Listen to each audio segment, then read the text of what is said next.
Tinambangan sa Mandaue City ang isang CPA lawyer na empleyado ng BIR. Isang Chinese national naman ang arestado sa Pampanga dahil sa pagbebenta ng mga substandard na plywood. Ang mga krimen sa probinsya, tinutukan ni Luan Rondina ng GMA Regional TV. Walang habas na pinagbabaril. Nang riding in tandem na yan ang itim na sasakyan sa Mandaue City, Cebu. Muntik pang matumba ang motorsiklo habang tumatakas.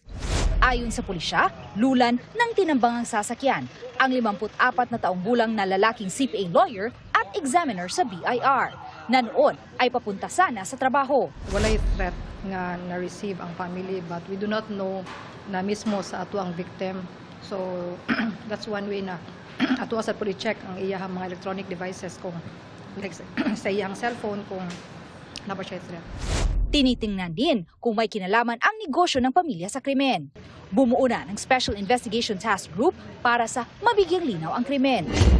Nakuha sa isang operasyon sa San Simon, Pampanga ang mahigit 7,000 piraso ng plywood na umano'y substandard. Ayon sa mga otoridad, walang clearance mula sa DTI Bureau of Philippine Standards ang mga plywood na nagkakahalaga ng mahigit sa 6 na milyong piso.